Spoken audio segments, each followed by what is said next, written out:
अलग नजर आता है, अर्थात सब कुछ तुम्हारे भीतर परिवर्तन होता है, बाहर कुछ नहीं। अपने गुरु की यह बात सुनकर शिष्य बहुत खुश हुआ, उसे बड़ी प्रसन्नता हुई। आश्रम से निकलते वक्त वो अपने साथ एक पोटली लेकर निकला था। उस पोटली में उसने लेखनी रखी थी।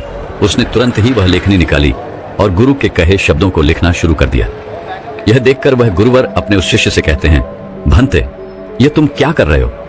इसके जवाब में शिष्य अपने गुरुवर से कहता है गुरुवर, आपने जो कुछ भी कहा मैं उसे भूलना नहीं चाहता।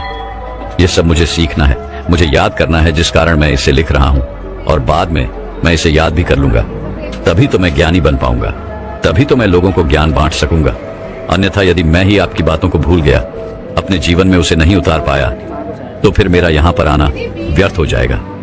गुरु ने अपने उस शिष्य की सारी बातें ध्यानपूर्वक सुनी और उसके बाद वह अपने शिष्य से कहते हैं, भंते, ये सब तो ठीक है, लेकिन अब चलो, आश्रम चलने का वक्त हो चुका है और फिर हमें अभी भिक्षाटन के लिए भी तो जाना है। इतना कहकर वह गुरु और शिष्य वापस आश्रम की ओर लौट गए और रास्ते में ही उन्होंने भिक्षा भी मांग ली। दोनों जब आश्रम पहुंचे, उस भिक्षा का लुत्फ उठाया। रात में उसे खाकर वह लोग सो गए। अगले दिन सुबह सुबह उन गुरुवर ने अपने शिष्य को जगाया और कहा, चलो हमें कुएं के पास फिर जाना है। इतना कहकर शिष्य और वह गुरुवर उस कुएं की ओर निकल पड़ते हैं।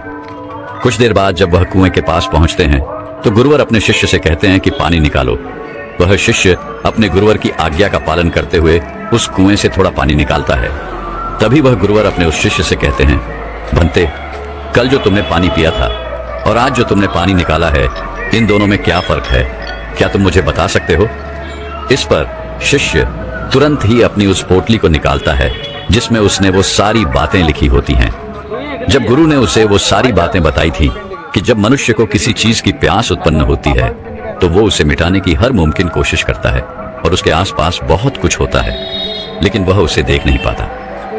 वह यह पढ़ ही रहा था कि तभी उन गुरु ने अपने उस शिष्य से कहा, मूर्ख, क्या कर रहे हो? वह शिष्य कहता है गुरुवर, जैसा कि आपने मुझे बताया था, मैं उसी ज्ञान को दोहरा रहा था और आपको आपके सवाल का जवाब देने का प्रयास कर रहा था। तभी वह गुरुवर अपने उस शिष्य से कहते हैं, मूर्ख, इस पानी को सूंघो, इस पानी में से दुर्गंध आ रही है। शिष्य ने अपने गुरु की आज्ञा मानी। उसने तुरंत ही उस पानी को सूंघा। उसमें से सचमुच बदबू आ रही थी, मानो वह पानी सड़ चुका हो। तभी वह गुरु कुएं की ओर आगे बढ़ते हैं और कुएं में झांक कर देखते हैं तो उसके अंदर एक जीव मरा पड़ा था। जैसे तैसे उन गुरुवर ने और उस शिष्य ने मिलकर उस जीव को कुएं से बाहर निकाला और उस जानवर की ओर इशारा करते हुए और गुरुवर अपने शिष्य से कहते हैं, भंते, क्या तुम इसे देख पा रहे हो? इस पर शिष्य कहता है, हाँ गुरुवर, मैं इसे देख पा रहा हूँ। तभी वह गुरुवर कहते हैं, इस पृथ्वी पर जिसने अब भी जन्म लिया है उसकी मृत्यु निश्चित है। वह एक न एक दिन मृत्यु को अवश्य प्राप्त होता है।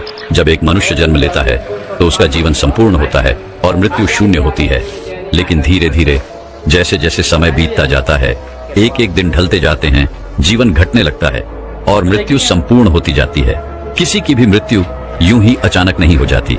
जब कोई भी प्राणी जन्म लेता है तो उसके जन्म से ही यह प्रक्रिया शुरू हो जाती है और अंततः हमारी यात्रा जन्म से मृत्यु तक अपना सफर तय कर लेती है।